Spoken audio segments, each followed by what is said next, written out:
Se eu te perguntasse quem você é, sem deixar você falar sobre a sua profissão? Sem deixar você falar sobre sua família e sem deixar você falar sobre seu relacionamento. O que sobraria? Você saberia responder? Essa parece uma pergunta simples, mas talvez seja uma das perguntas mais difíceis da vida adulta. Porque muitas vezes construímos a nossa identidade pelos papéis que nós ocupamos, seja como filha, como profissional, namorada, esposa, mãe. Mas quem somos quando tiramos todos esses papéis?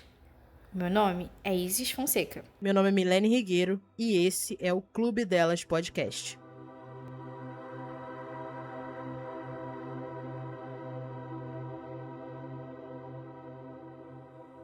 Eu gosto muito de pensar que ninguém sentou comigo quando eu era criança para me explicar o que era amor. Mas de alguma forma eu aprendi. Eu aprendi assistindo histórias, filmes e desenhos. E isso acontece porque ninguém cresce isolado. A forma como nós entendemos a felicidade, a família, o casamento e até mesmo o amor, ela é construída em diferentes espaços, seja na escola, na religião, na família, na mídia, na publicidade e hoje nós vemos muito isso nas redes sociais. É muito importante também falar sobre as princesas da Disney. É difícil lembrar de uma história que não terminasse com felizes para sempre e um casamento. Quando eu era criança, eu nunca tinha parado para analisar a história da Ariel. Ela era uma princesa corajosa, aventureira e curiosa. Mas, revisitando o filme agora, uma coisa me chamou muita atenção. Ela literalmente abre mão da própria voz para viver um romance. E eu fico pensando, quantas vezes nós mulheres também abrimos mão da nossa voz dentro de um relacionamento? E é curioso porque isso acontece de uma forma muito simbólica.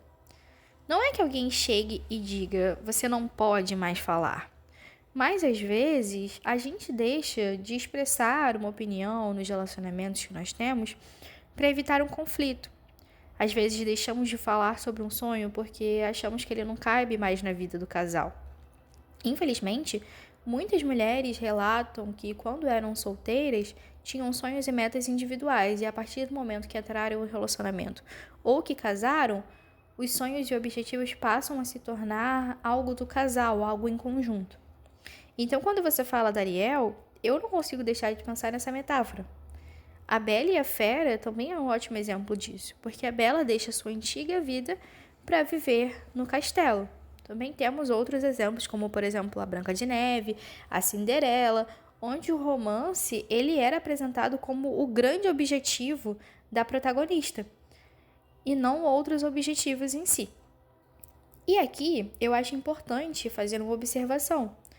Os filmes não criam esses valores sozinhos, mas eles também refletem o contexto histórico em que foram produzidos, ao mesmo tempo em que ajudam a reforçar essas ideias para novas gerações. E existe então uma relação de influência mútua entre a cultura e a sociedade. E isso vai mudando com o tempo, Isis. Mas por que isso acontece? A partir dos anos 90, a gente percebe uma mudança. Nos desenhos da Mulan, Tiana, Merida, Moana e Frozen. O romance continua existindo, mas ele deixa de ser o objetivo principal. Um grande marco nessa mudança foi a história da Mulan. A história dela não gira em torno de encontrar um príncipe encantado. Ela se disfarça de homem para assumir o lugar do pai no exército e acaba salvando toda a China. O romance, ele até existe, mas ele fica em segundo plano. O foco da história é a coragem, a inteligência e a determinação dela. A Mulan mostrou que uma princesa não precisa ser salva por alguém. Ela poderia ser heroína da própria história. E isso abriu espaço para uma nova geração de protagonistas femininas, muito mais independentes e donas do próprio destino. E talvez essa mudança não tenha acontecido por acaso. Nas últimas décadas, nós vimos mais mulheres ocupando espaço nas universidades, no mercado de trabalho, espaços de liderança, e os debates sobre igualdade têm ganhado mais força. Naturalmente, essas mudanças também começam a aparecer nas histórias, a partir do momento em que a sociedade vai avançando. E então, fica uma pergunta muito interessante, Isis. Foi a sociedade que mudou os filmes ou os filmes ajudaram a mudar a sociedade? Talvez as duas coisas. Porque a cultura funciona assim.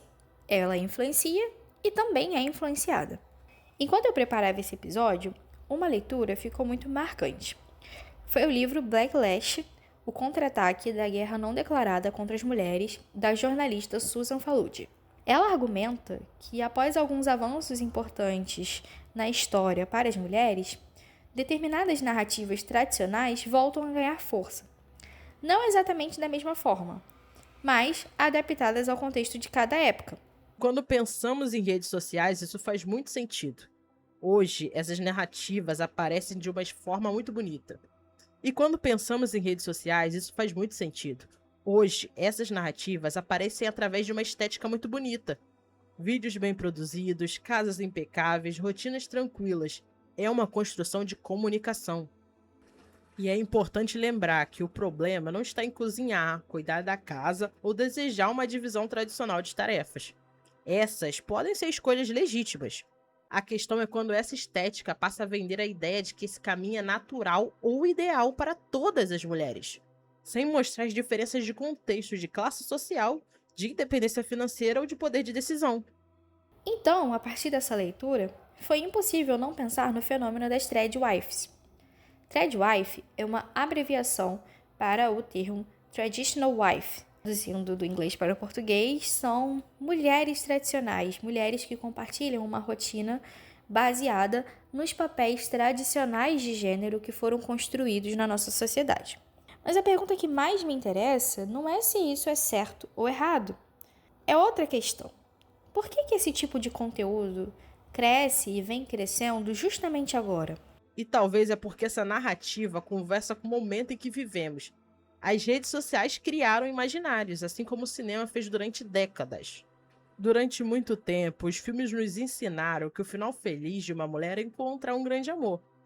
As protagonistas eram completas quando eram escolhidas, quando se casavam e quando construíam uma família. Enquanto isso, os homens apareciam como aventureiros, cientistas, líderes, exploradores.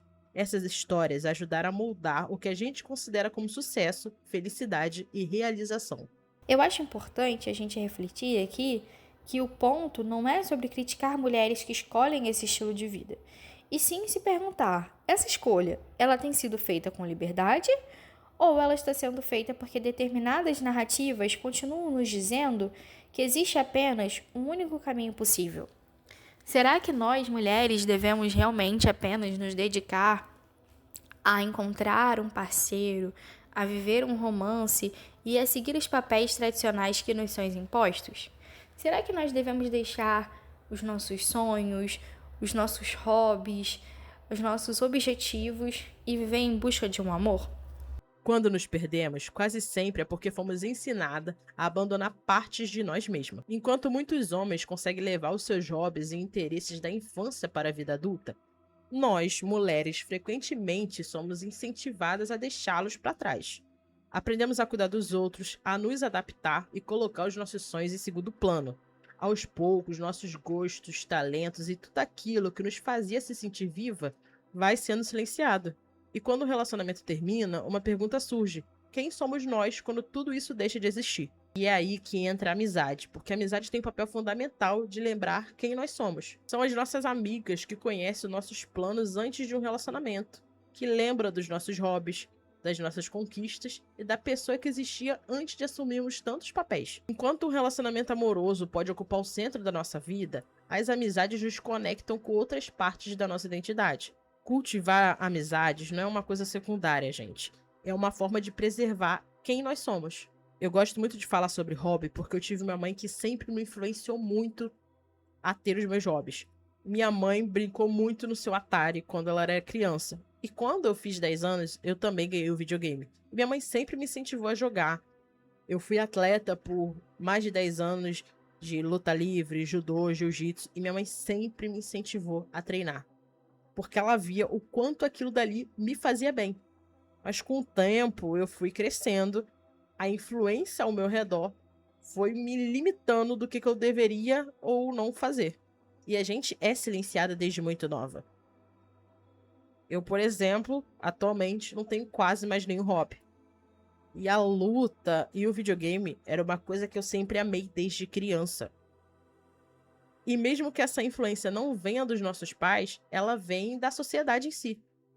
Por exemplo, a luta não é coisa de mulher. Ninguém vai querer namorar contigo se você luta. Videogame é coisa de homem.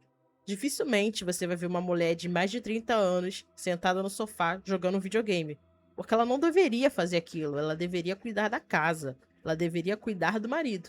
Mas tá tudo bem o marido sentar no sofá e jogar videogame, porque não é uma obrigação dele cuidar da casa, cuidar da esposa. A Milene comentou sobre algo que eu acho muito interessante, que é essa questão dos hobbies, né? Essa coisa de você desenvolver hobbies quando você é criança, de você entender ali quais são as atividades que você gosta de fazer, aquilo que você gostaria de cultivar. E a gente sabe, segundo os estudiosos da psicologia, que é a partir da nossa adolescência que a nossa identidade vai sendo construída. Então, eu acho que a partir do momento que a gente é desmotivada a continuar com atividades que nos fazem bem, ela citou a questão da luta e dos esportes, porque diziam para ela que aquilo não era coisa de mulher, isso também vai moldando a nossa personalidade, né? Nós vamos sendo moldados não só pelo nosso ambiente familiar, através dos nossos amigos, mas também pela sociedade ao redor, a partir daquilo que nós consumimos. Então, achei muito importante falar sobre isso. Desde muito cedo, muitas mulheres são ensinadas a definir a sua identidade a partir do outro. Ser uma boa filha, uma boa esposa, uma boa mãe, uma boa profissional. Quando a nossa identidade fica limitada a uma única função, qualquer mudança, término, demissão, filhos crescendo pode gerar uma profunda sensação de vazio. Vale lembrar que a gente não quer culpar a vítima aqui. A dependência emocional não nasce porque alguém é fraco. Muitas das vezes ela se desenvolve quando aprendemos que o nosso valor depende da presença, da aprovação ou do amor de outra pessoa. Desde muito cedo a gente é ensinado a cuidar dos outros antes de cuidar de nós mesmos. E depois dessa conversa eu queria fazer uma pergunta. Quem era você antes do seu último relacionamento? Quais sonhos eram só seus? Quais partes de você continuam existindo, independentemente de qualquer relacionamento? Porque talvez um relacionamento saudável não seja aquele que define quem você é, mas aquele que acompanha quem você está se tornando. Essa foi a pergunta que inspirou a nossa conversa de hoje. E agora queremos ouvir você. Quem é você além do seu relacionamento?